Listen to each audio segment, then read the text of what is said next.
Hai Sobat Horor, Awan Cerpen akan membawakan cerita horor pendek dari cerpenmu.com, karangan Vanil Vian yang berjudul Permainan Sang Iblis 1. Burung-burung berkicau bersamaan cahaya matahari yang hangat. Pagi ini, desa kecil ini dipenuhi berbagai aktivitas penduduknya. Desa terpencil yang jumlah penduduknya dapat dihitung jari. Tidak banyak orang mengetahui desa ini. Namun semua penduduk saling membantu dengan kemampuan dan perannya masing-masing. Menjelang siang, jalanan sudah disibukkan berbagai aktivitas. Mulai dari si penyair yang sudah sibuk membacakan syair yang dia karang sendiri. Suaranya yang merdu membaca lantunan syair dengan lembut. Sehingga banyak orang yang singgah untuk mendengarkan suara merdunya. Jangan lupakan floris yang sedang menyiram beberapa bunga yang ia jual. Terdapat berbagai jenis dan warna. Semua bunga tersebut sangat indah dipandang. Tak heran jika banyak orang datang untuk membelinya. Meski begitu, si floris memiliki seorang pelanggan setia, yaitu seorang gadis muda yang selalu datang setiap hari. Kemudian ada si penari yang sudah bergerak di panggungnya. Kaki dan tangannya bergerak sesuai irama. Tubuhnya juga meliuk-liuk. Jangan lupa jari jemarinya yang bergerak dengan lentur. Dia menari-nari dengan sangat indah. Ditambah parasnya yang cantik membuat siapapun yang melihatnya langsung jatuh hati terhadap tarian yang ia bawakan. Tidak hanya jalanan, masih banyak orang yang menyibukkan diri di dalam rumah juga.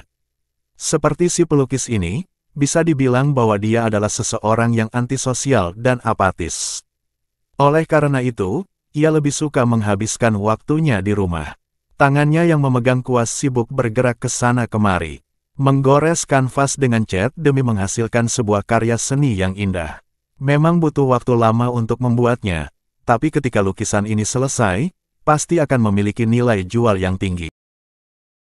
Di area pasar, terdapat seorang ksatria yang sedang melawan beberapa pencuri. Si ksatria memang terkenal sebagai orang yang pemberani dan suka membantu penduduk sekitar. Bakatnya dalam bertarung juga tak bisa diremehkan. Buktinya ia bahkan bisa mengatasi para pencuri itu dengan mudah dan singkat. Di daerah kuburan, tentunya ada si penjaga makam yang menjaga kuburan. Tugasnya memang tidak terlalu sibuk, tapi ia selalu mendedikasikan dirinya untuk menjaga kuburan tanpa alasan yang jelas. Dan terakhir, ada si pendeta. Kedua tangannya ia angkat dalam posisi duduk. Matanya tertutup dan bibirnya membacakan doa-doa dengan khusyuk di gereja bersama jemaat lainnya. Pada saat malam menyelimuti langit, seorang gadis muda, pelanggan setia si floris yang sedang dalam perjalanan pulang menemukan hal yang mengejutkan. Terdapat 3 mayat tergeletak mengenaskan di pinggir jalan dengan genangan darah. Salah satu mayat memiliki tangan dan kaki yang terpisah dari tubuhnya. Ada yang mendapat puluhan sayatan sehingga tampak daging dan organ dalamnya. Masing-masing dari mereka memiliki kondisi tubuh yang memprihatinkan. Bahkan ada yang kepalanya terputus. Melihat kondisi itu, si gadis yang ketakutan langsung melapor kepada penduduk lain. Para penduduk tentunya menjadi sangat waspada. Mulai dari si ksatria yang bertekad untuk melindungi para penduduk, dan si pendeta yang lebih sering berdoa memohon perlindungan. Mereka bertanya-tanya, oh, siapa yang berani melakukan perbuatan keji ini? Namun sayang, usaha si ksatria tidak membuahkan hasil. Dewa pun sepertinya tidak menggubris doa si pendeta. Karena nyatanya, peristiwa pembunuhan itu terus berlanjut, merenggut nyawa para penduduk desa. Masing-masing dari mereka mati dengan keadaan yang sangat mengenaskan. Dan orang-orang mulai menuduh satu sama lain sebagai pelaku. Pada suatu fajar, seorang penduduk desa menemukan korban selanjutnya. Ia adalah si gadis yang beberapa hari lalu menemukan 3 mayat. Gadis itu juga mati dalam keadaan yang mengenaskan, namun di sampingnya terdapat coretan darah yang membentuk tulisan. Tampaknya tulisan ini ditulis oleh si gadis kala ia sekarat, terbukti dari tulisannya yang berantakan. Bawalah harapan, balaslah perbuatan berdosa ini. Bersamaan dengan ditemukannya mayat si gadis, lonceng gereja berbunyi menandakan turunnya wahyu baru. Tampak si pendeta keluar dari gereja dengan ekspresi yang tak dapat dijelaskan. Bingung, sedih, takut, tak ada kata yang dapat mendeskripsikannya. Ia pun membaca isi wahyu dengan lantang. Iblis kuno telah bangkit di desa kecil ini. Salah satu dari kita telah dirasuki iblis dan akan membantai seluruh penduduk hingga habis. Titik. Wahyu yang diucapkan si pendeta membuat gempar. Sementara itu, si penjaga makam hanya sibuk menguburkan mayat si gadis tanpa memedulikan wahyu tersebut. Si ksatria dengan gagah berani berseru, tampaknya si iblis ingin bermain-main dengan kita. Tenanglah semuanya, ini hanyalah awalan, permainan sebenarnya baru saja dimulai. Titik. Si Floris yang menyaksikan pemakaman si gadis hanya menatap sendu. Ia tidak menyangka bahwa pelanggan setianya juga menjadi korban. Kita tak punya pilihan lain, mau tidak mau kita harus membunuh iblis itu untuk menghentikan penderitaan ini. Seru si Floris pada penduduk lainnya. Dengan wajah ketakutan si penyair yang gemetaran berkata pembunuhan ini sudah terjadi sejak kemarin. Itu artinya salah satu dari kita pasti sudah dirasuki iblis. Si penari berjalan perlahan dengan menatap satu persatu kuburan penduduk yang telah menjadi korban sang iblis. Sungguh kasihan, ucapnya dengan mata berkaca. Tidak disangka-sangka, di sana juga terdapat si pelukis yang keluar dari rumahnya untuk mendengarkan wahyu. Dengan wajah tanpa dosa dan tatapan malas, ia bergumam entah itu iblis, permainan, pembunuhan, atau apapun itu. Aku tak peduli, ini hanya membuang-buang waktuku. Tentunya gumaman si pelukis yang terdengar oleh beberapa warga langsung mendapat amukan. Apa kau tidak memiliki rasa kemanusiaan? Seseorang baru saja mati dan berani-beraninya kau berkata seperti itu. Ucap si ksatria yang kesal akan ucapan si pelukis. Cih, kan sudah kubilang. Aku tak peduli mau itu iblis atau pembunuhan. Sekarang enyahlah dan jangan ganggu aku. Jawab si pelukis dengan ekspresi wajah tak peduli. Sungguh manusia yang sangat apatis. Sementara itu, si Floris yang masih tidak terima akan kematian si gadis berteriak keras dengan amarah yang memuncak. Siapa? Siapa iblis yang berani membunuhnya? Tunjukkan dirimu, dasar pengecut. Si penjaga makam yang lelah menghadapi amarah para penduduk hanya bisa menghela napas. Oh, hentikanlah. Orang-orang mati karena takdir, bukan iblis. Lagi pula tidak ada yang namanya iblis. Ini tak masuk akal. Ucapnya yang membuat beberapa penduduk ragu akan wahyu si pendeta. Jangan khawatir, aku tidak tahu perbuatan ini disebabkan iblis atau bukan. Tapi sebagai ksatria sejati, aku pasti akan melindungi kalian semua. Tanpa memedulikan ucapan si penjaga makam, si ksatria berniat untuk melindungi desa kecil ini. Tentunya ucapannya membuat para penduduk menjadi agak tenang. Tapi sekarang ada yang lebih penting. Suka tidak suka, kita harus mengambil langkah berikutnya. Lebih baik kita berdiskusi mengenai apa yang harus dilakukan. Seru si pendeta kepada para penduduk. Maksudmu kita harus berdiskusi untuk mencari iblis yang bersembunyi di antara kita? Ini konyol, ucap salah-salah seorang penduduk. Diskusi ini hanya mengakibatkan kita yang saling menuduh dan menipu satu sama lain. Kita harus segera mengungkap siapa iblis secepat mungkin. Jawab penduduk. Diskusi mereka tentunya tidak berjalan begitu baik. Beberapa di antaranya saling menuduh dan menyalahkan satu sama lain. Hingga pada akhirnya mereka semua sampai pada suatu kesepakatan. Bunuh, titik, bunuh, titik, bunuh iblisnya, titik. Bakar dia hidup-hidup, titik. Kita harus menghentikan permainan gila ini, titik. Seru seluruh penduduk desa yang marah akan perbuatan keji si iblis. Mereka berteriak dengan suara penuh amarah, menuntut perbuatan berdosa sang iblis. Entah apa yang menyebabkan iblis itu bangkit, dan siapa yang telah dirasuki. Pada saat ini, desa kecil yang dulunya aman dan sejahtera tengah dilanda kesengsaraan. Tergantung dari perbuatan mereka, apakah mereka akan membawa cahaya harapan, atau malah menambah kehancuran. Tidak ada yang tahu. Kini para penduduk desa sudah percaya diri dan tidak ketakutan. Mereka membuat kelompok yang dipimpin langsung si ksatria, berbondong-bondong untuk menangkap sang iblis keji. Sungguh tindakan yang salah, tidak lama lagi mereka akan menyadari perbuatan mereka. Entah apa yang membuat mereka percaya diri untuk melawan sang iblis.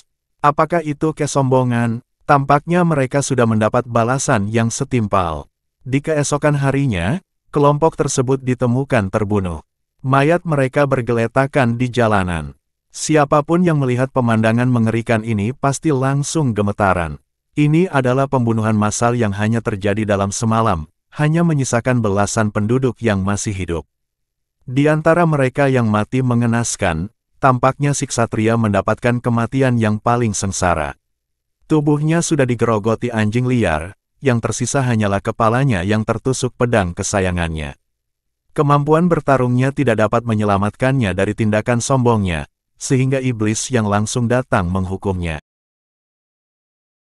Tampaknya hari ini si penjaga makam harus bekerja keras untuk memakamkan jenazah-jenazah pembunuhan massal ini. Sekarang hanya tersisa beberapa penduduk, tak lama lagi, mereka akan menghadapi kematian. Ada yang marah, ketakutan, atau bahkan tak peduli sama sekali.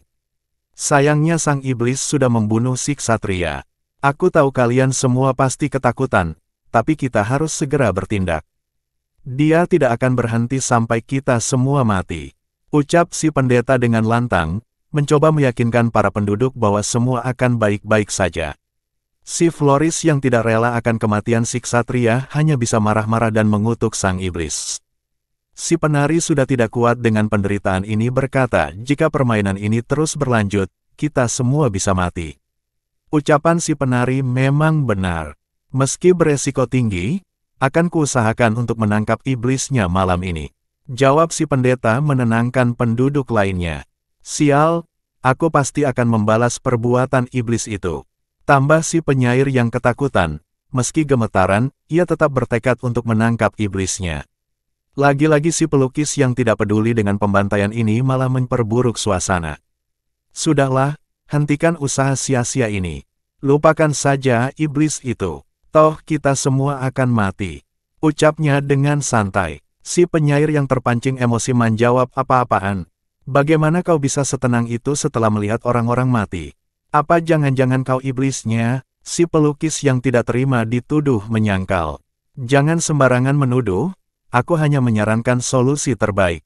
Titik. Namun itu tidak mempan. Si penyair malah semakin menuduhnya.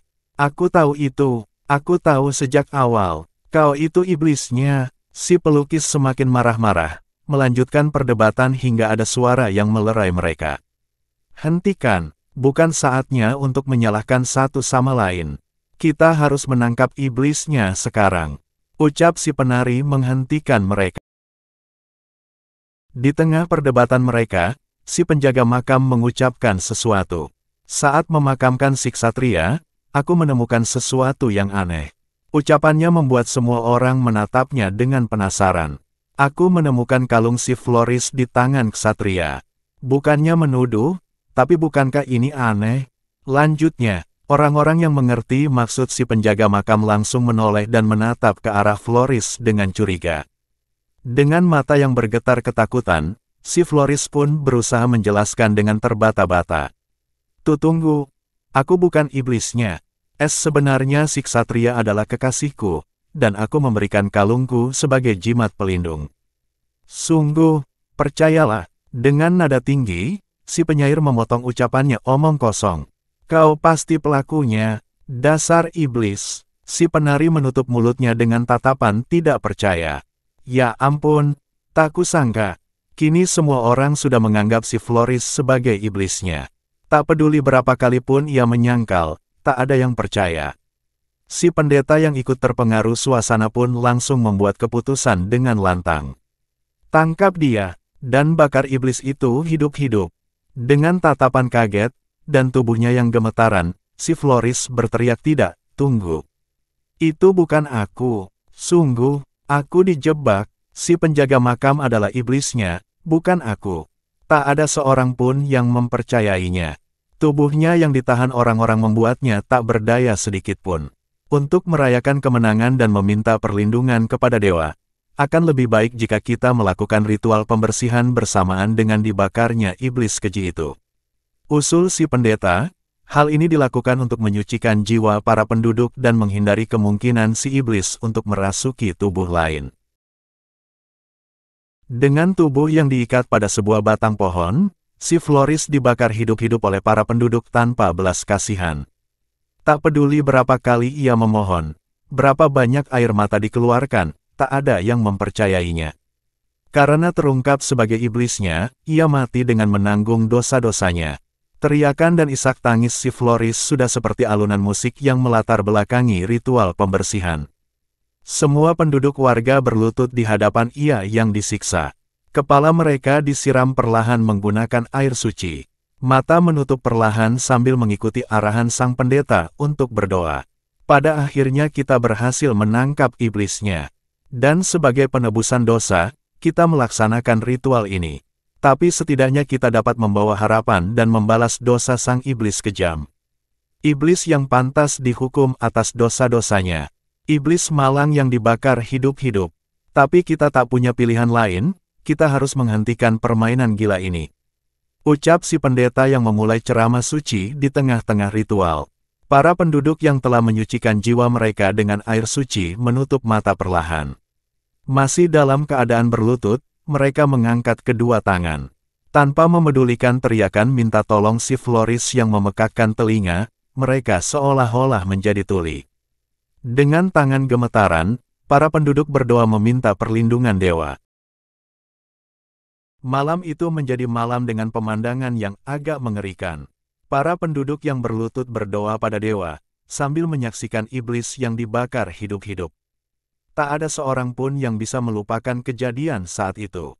Seolah dewa menjawab doa mereka, permainan ini akhirnya selesai dan desa kembali tenang. Setelah ritual pembersihan dan penghukuman sang iblis selesai, para penduduk dapat tidur dengan nyenyak tanpa dilanda rasa takut. Hanya ada bulan sabit terang di langit yang menjadi saksi bisu akan peristiwa malam ini. Malam ini menjadi malam yang tenang dan sunyi. Sang iblis terkutuk akhirnya mati dalam keadaan mengenaskan, membayar perbuatannya.